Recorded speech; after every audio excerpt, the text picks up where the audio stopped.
C'est parti pour le cours de système temps réel et parallélisme en vidéo, et nous allons commencer avec cette vidéo à aborder la thématique des systèmes temps réel, faire une introduction au temps réel, et ce sera donc le chapitre 1 qui y sera consacré. Alors, un système temps réel, c'est quoi? Eh bien, c'est un système d'où le comportement dépend de deux choses. Premièrement, quand on fait des calculs, ça serait bien que les résultats soient corrects. Mais ça, c'est un petit peu tous les systèmes. C'est généralement quelque chose qu'on exige.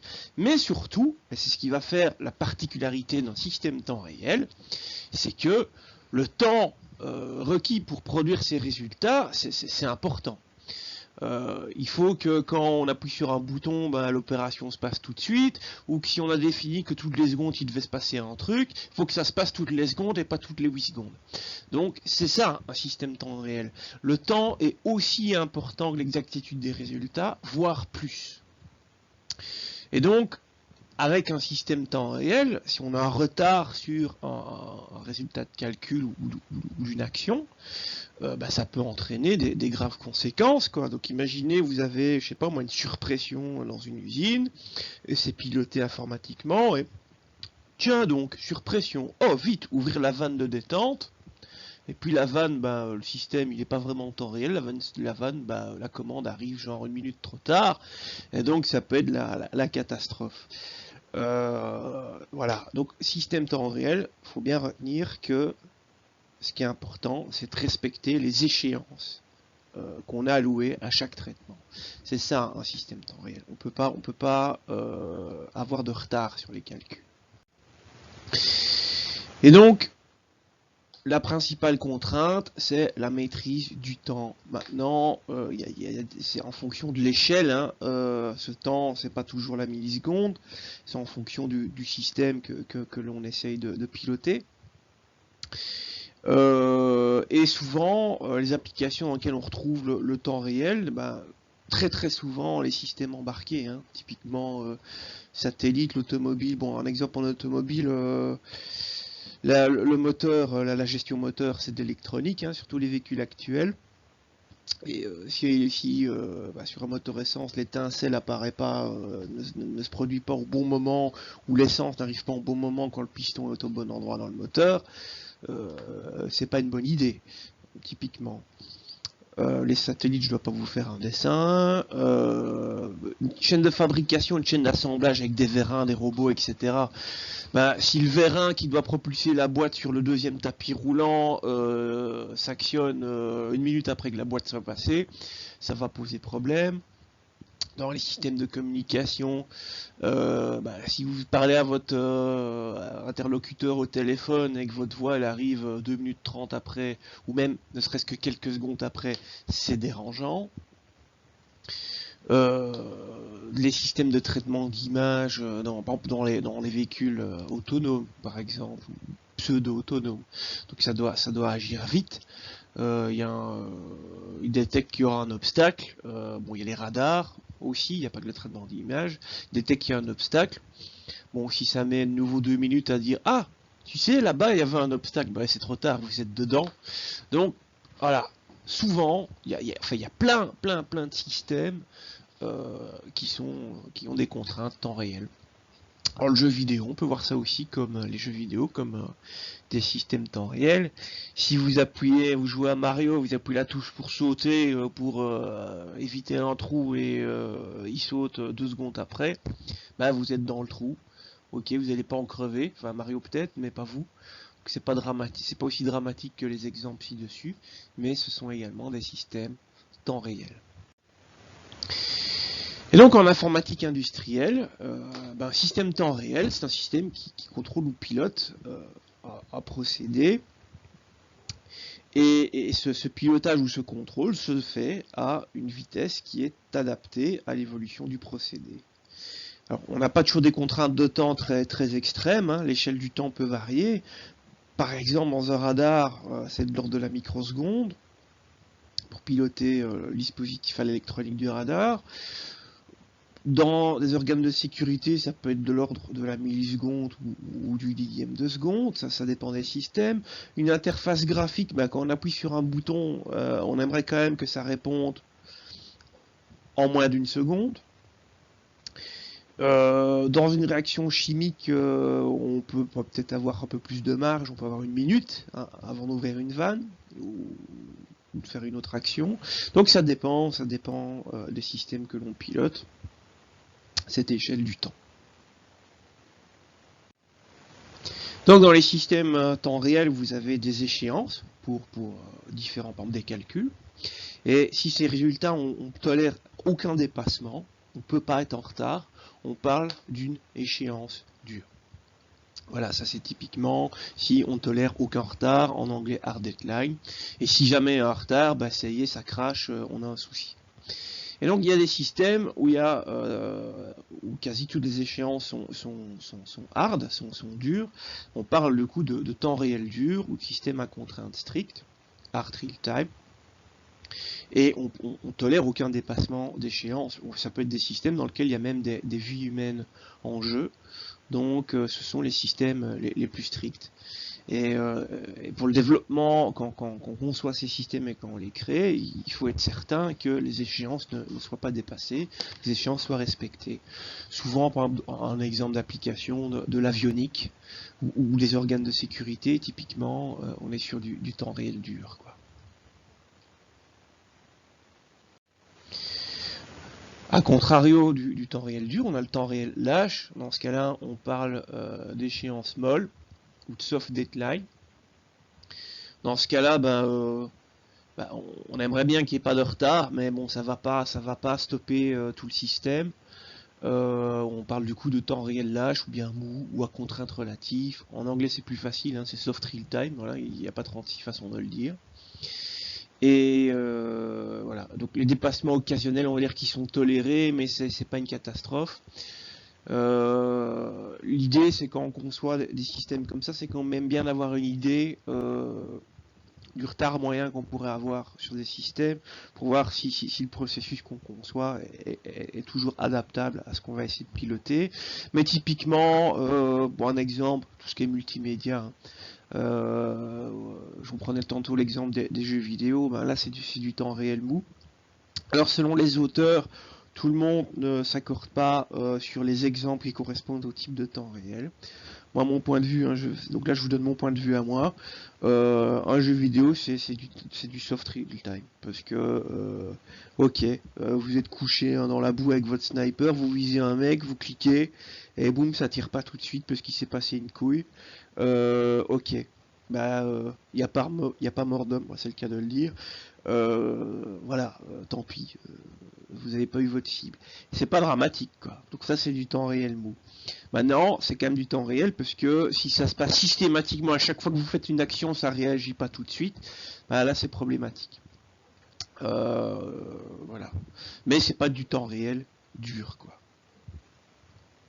Et alors il y a un truc un petit peu entre les deux, c'est le temps réel ferme, le firm real time.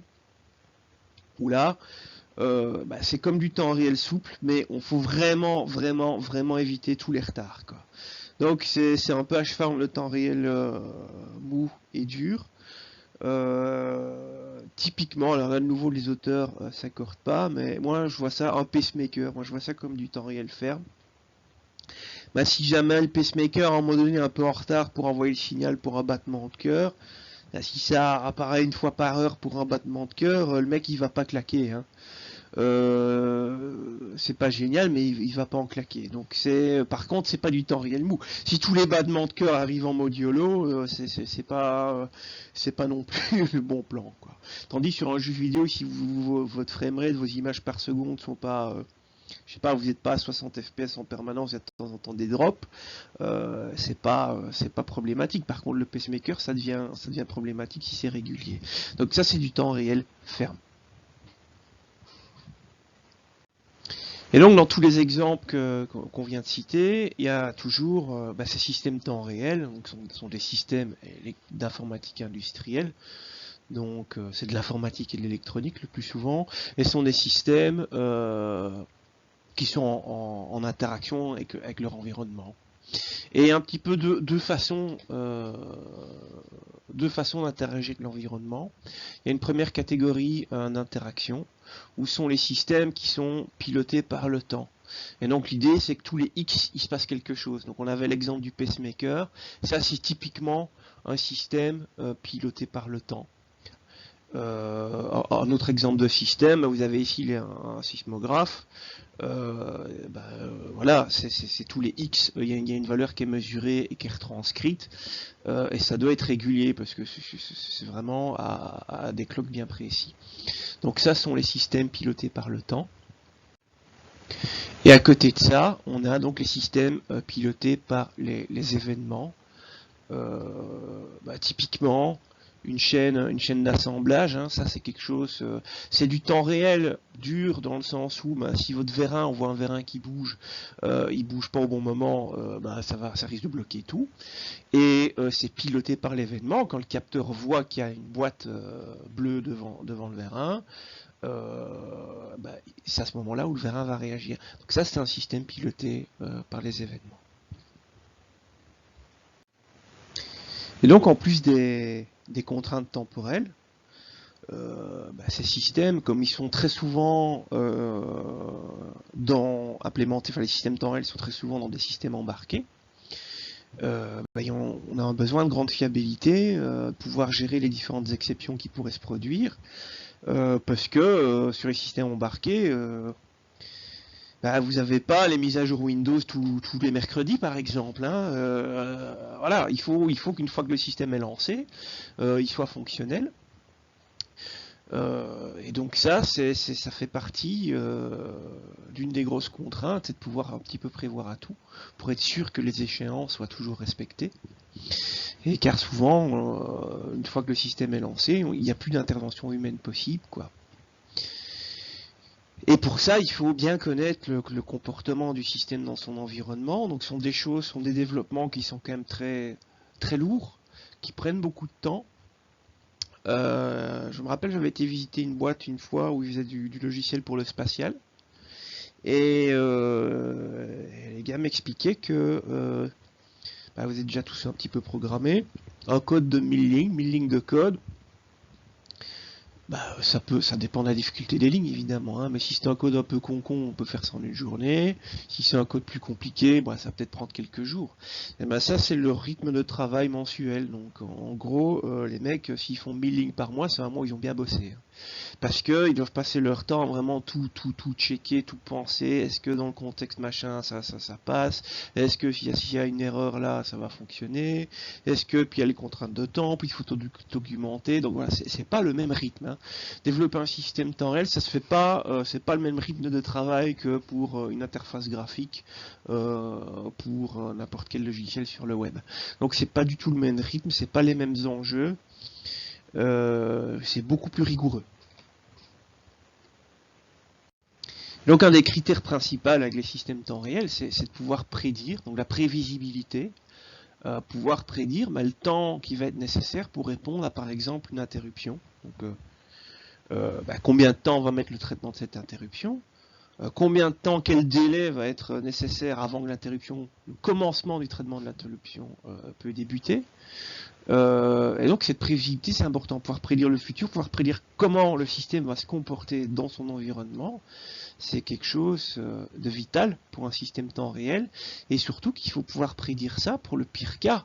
Il faut que le système puisse rester fonctionnel dans le pire des cas d'utilisation. C'est très différent d'un système classique. Un système classique, on s'intéresse aux cas moyens. Un exemple concret là, à l'heure actuelle, au moment où je fais cette vidéo, on est en confinement. Et donc dans l'enseignement, on utilise l'e-learning à fond, Moodle, etc. Du coup, il y a une surcharge sur les serveurs en ce moment. Et ce que la majorité des établissements font, ils allouent plus de ressources là, pendant cette période-ci, à leurs serveurs, à leur plateforme, pour pouvoir supporter la charge. Sur un système classique, on peut faire ça. Sur un satellite qui est en orbite, si tout d'un coup il y a plus de charge, on ne sait pas lui rajouter un processeur comme ça à distance en SSH. Hein. Donc voilà, ça doit être opérationnel dans le pire cas. Et donc tout ça, c'est lié à la prévisibilité. Pour pouvoir avoir de la prédictibilité, il faut qu'un système temps réel soit déterministe. Donc il faut pouvoir savoir que cette tâche-là, sur ce système-là, mettra toujours une seconde de traitement. Il faut pouvoir prédire ça, le système doit être déterministe. Ça, c'est impératif. Alors, surtout si c'est un système temps réel dur, là, il n'y a pas le choix, ça doit être déterministe. Et ce qu'il y a, c'est que les systèmes d'exploitation, eux, ne sont pas déterministes. Un système d'exploitation actuel, vous ne saurez pas prédire que cette tâche-là va mettre X temps. C'est pas du tout fait pour ça. Et donc pour le temps réel, ce sont souvent des systèmes d'exploitation dédiés. Alors pour le temps réel lâche, il y a les OS temps réel, on en parlera plus tard. Et pour le temps réel dur, il y a les exécutifs temps réel. Bon. Cependant, dans les cas précédents, je vous prenais l'exemple du jeu vidéo disant que c'est du temps réel lâche. Bah oui, temps réel lâche, on met ça, un jeu vidéo, on va mettre ça sur un OS conventionnel. C'est du temps réel lâche, il n'y a pas mort d'homme, quoi. Mais normalement, si on voudrait avoir des framerates plus constants, idéalement, on pourrait exécuter ce type de logiciel sur un OS temps réel. Alors, je suis pas spécialiste du domaine, mais ça m'étonnerait pas que les consoles de jeu soient pourvues d'un OS embarqué qui soit un OS temps réel. Sinon, et donc l'exécutif temps réel, ça c'est vraiment le système d'exploitation vraiment dédié pour le temps réel dur, on en parlera plus tard. Et en théorie, donc je dis bien en théorie, dans la littérature, on lit partout que un exécutif temps réel permet le déterminisme. Ok, là je suis d'accord, mais qu'est-ce qu'on lit d'autre? On lit que il est indépendant de la charge du système. Voilà. Vous mettez autant de tâches que vous voulez, vous savez comment ça va aller. Donc oui, vous pouvez mettre autant de tâches que vous voulez, vous pouvez avoir, en fonction du nombre de tâches qui tournent et les besoins, pouvoir déterminer quel sera le temps d'exécution, ça oui. Donc ça c'est un des effets des systèmes temps réel, mais il ne faut pas croire que vous pouvez mettre 1 milliard de tâches et que c'est bon, peu importe le nombre de tâches, que ça va être ok. Il y a quand même des limites physiques. Et alors dans la théorie, c'est indiqué aussi que le temps de réponse de ces systèmes est indépendant de l'environnement extérieur.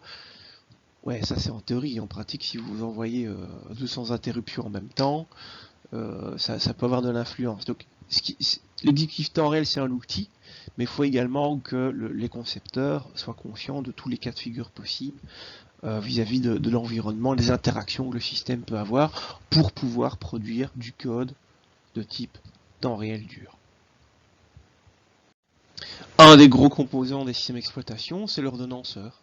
Et c'est aussi un des gros composants qui varie entre un système d'exploitation temps réel ou pas.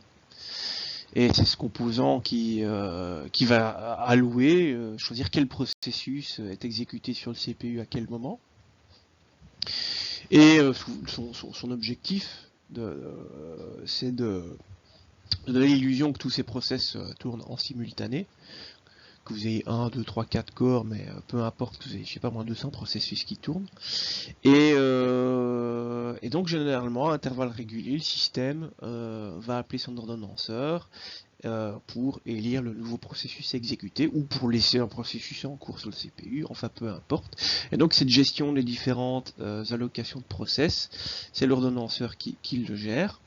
Et si il y a un process qui est en train de tourner mais il n'a pas fini et puis il y a un autre qui prend le relais, on a une opération de changement de contexte. Donc on passe d'un contexte d'exécution à un autre et ce changement de contexte n'est pas instantané. Donc il faut sauvegarder le contexte d'exécution du précédent process et créer ou réinitialiser le contexte d'exécution du nouveau process élu. Et donc tout ça, ça prend un certain temps.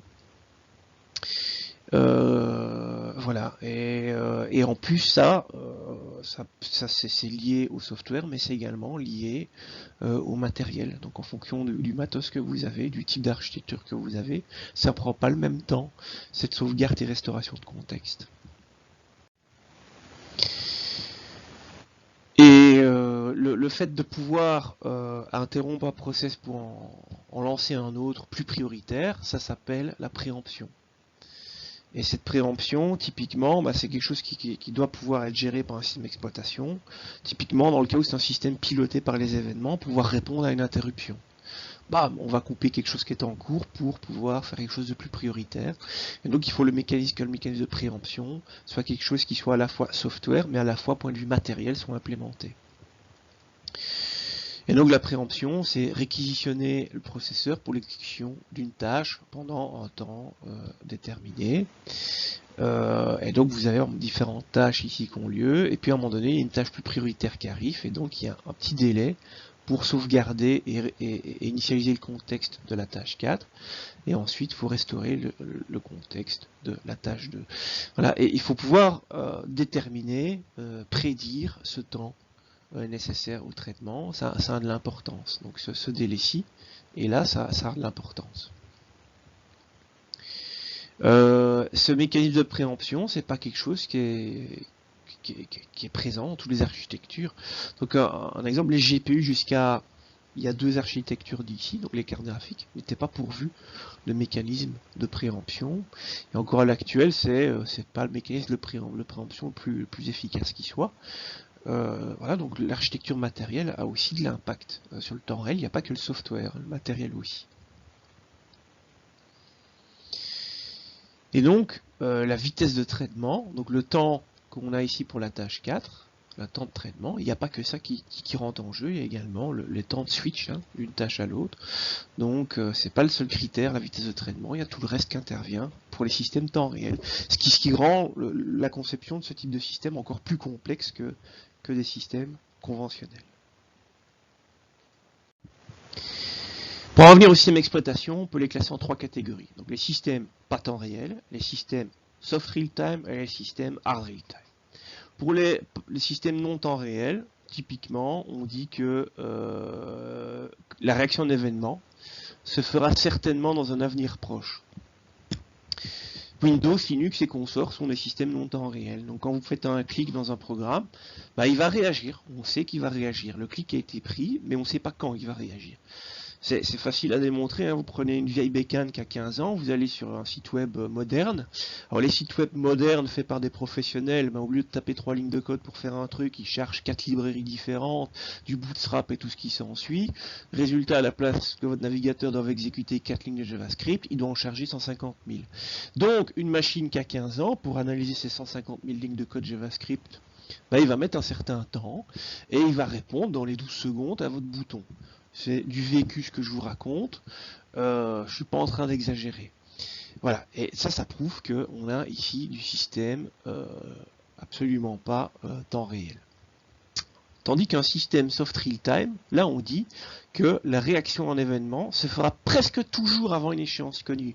Donc dans un soft real time, vous avez des échéances et on doit respecter ces échéances. Et donc dans un soft real time, elles seront presque toujours respectées. Donc dans un pas temps réel, ça va réagir, mais on ne sait pas quand. Dans un temps réel mou, ça va respecter quasi toujours les échéances. Et dans un temps réel dur, là vous avez compris le truc, la réaction d'événement devra toujours se faire avant une échéance connue. Là elles sont respectées d'office. En tout cas, ce sont les objectifs qu'on aimerait atteindre avec ces différents systèmes. Et donc les systèmes non temps réel, ce sont les systèmes généralistes, donc Windows, Ubuntu, Debian, etc., macOS. Les systèmes d'exploitation temps réel, donc pour le temps réel lâche, typiquement RT Linux, donc c'est Real-Time Linux, LinksOS, QNX, etc. Alors Windows Embedded c'est un peu mort, mais à l'époque. Et pour l'exécutif temps réel, c'est peut-être des noms que vous n'avez jamais vus.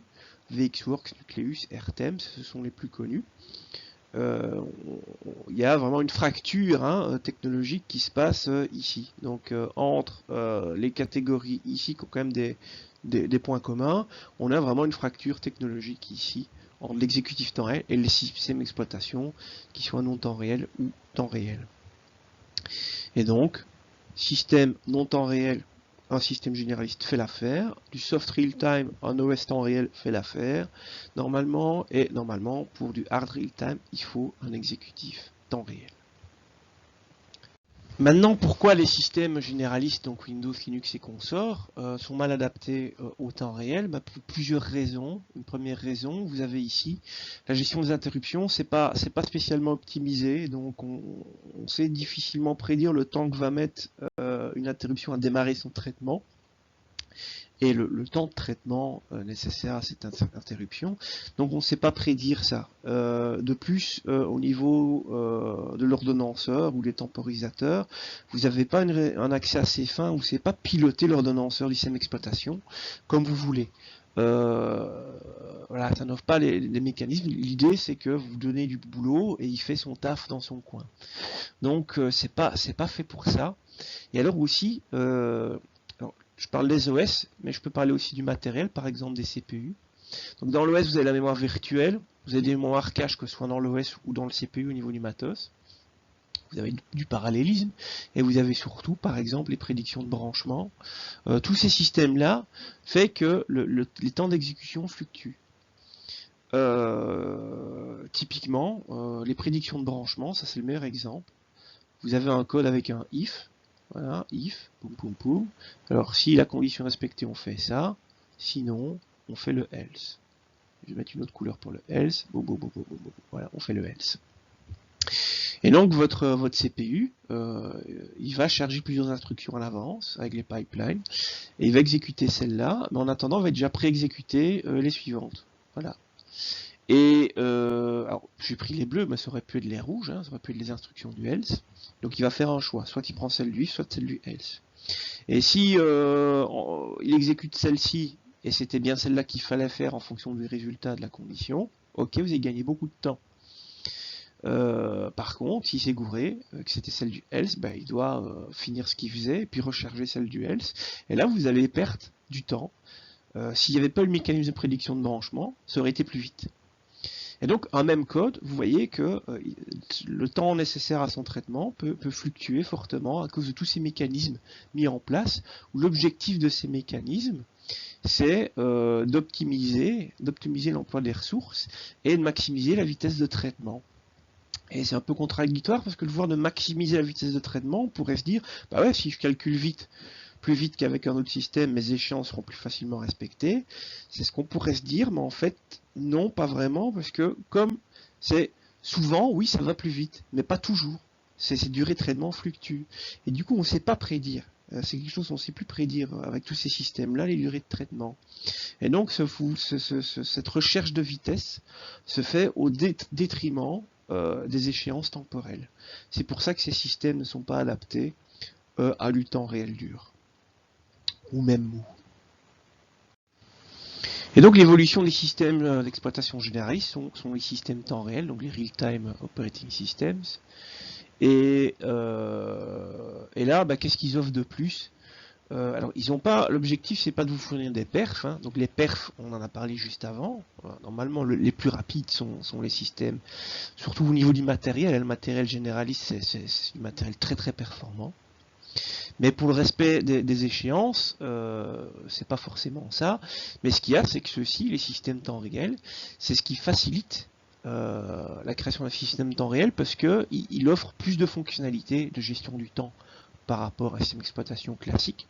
Donc il y a plein de services et de primitives, vous avez des accès à l'ordonnanceur que vous n'avez pas sur un système généraliste. Et c'est ça qui rend ces systèmes d'exploitation plus adaptés à du temps réel lâche qu'un système conventionnel. Maintenant, de nouveau, pour la prédictabilité, c'est utile d'avoir accès à ça, mais il faut encore que votre matériel aussi soit dédié au temps réel si vous voulez pouvoir prédire plus précisément les temps de calcul. Et c'est pour ça que ces systèmes-là, ils ne garantissent pas que votre résultat final respecte la contrainte de temps. Donc vous avez des mécanismes qui vont vous permettre d'essayer de faire quelque chose de plus précis pour respecter ces contraintes de temps, mais vous n'avez aucune garantie. C'est pour ça qu'ici on parle de temps réel lâche, de temps réel mou, et pas de temps réel dur avec ces systèmes.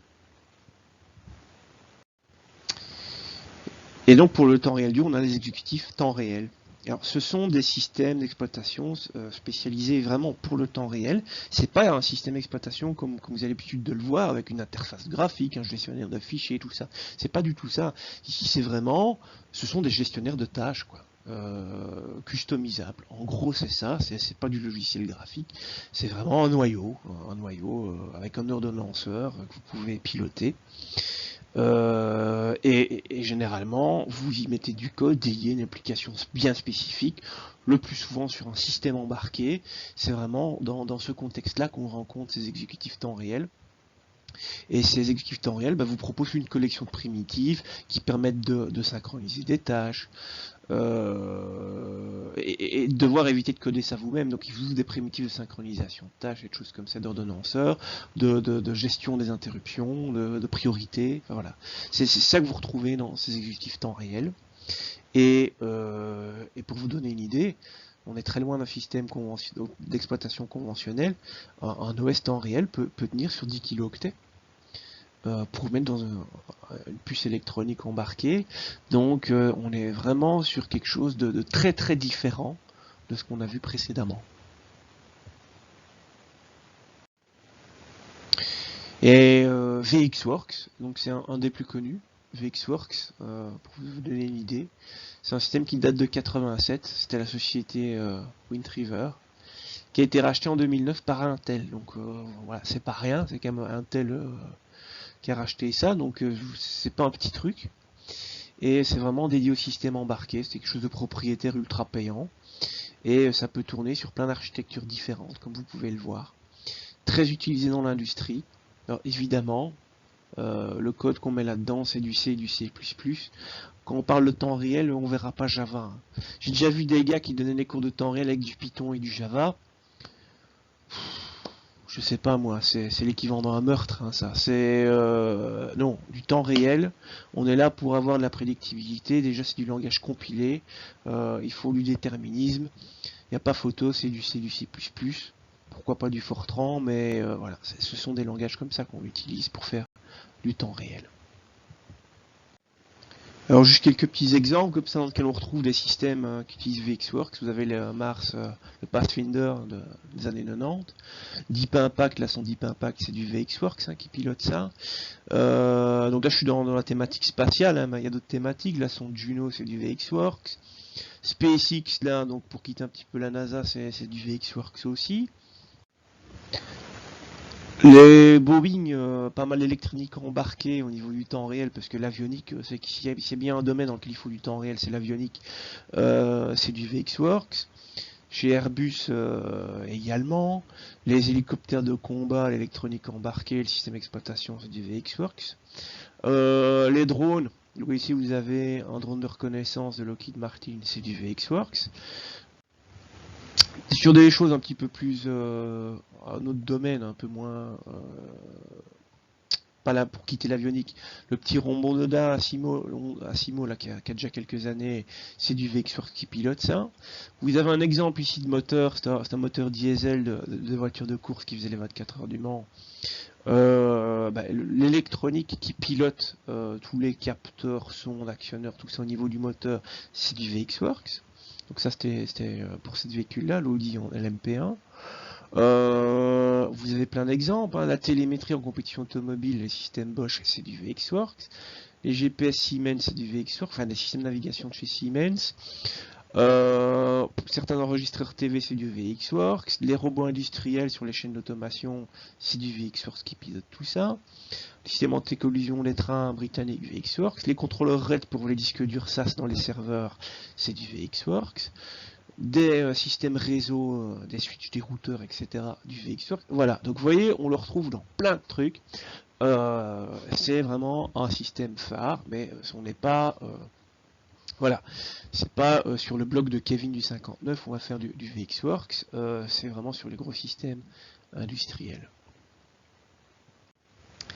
Comme autre alternative à VxWorks, il y a RTEMS, donc c'est aussi un exécutif temps réel qui a été développé à partir de la fin des années 80. Ce qu'il y a, c'est qu'initialement, ce système-là, il était dédié aux missiles, d'où son nom, Real Time Executive for Missile Systems. Au début, c'était donc embarqué dans des missiles, et puis ils ont un petit peu étendu son spectre d'utilisation. Ils l'ont nommé en Amphore Military Systems à la place de missile. Et puis encore un petit peu après, ils ont décidé de rendre ça public, hein. Donc ils ont changé Military pour multiprocesseur. Et donc vous pouvez retrouver ça sur le net, il y a un sous-système de licence libre. Et donc c'est une alternative à VxWorks, mais bon, c'est moins renommé, mais c'est viable.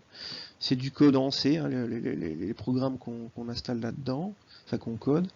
Un exemple d'utilisation, vous avez ici l'Harley-Davidson Electra.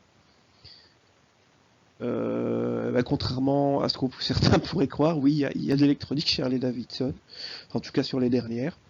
Et c'est du RTEMS, le système électronique, c'est basé sur RTEMS.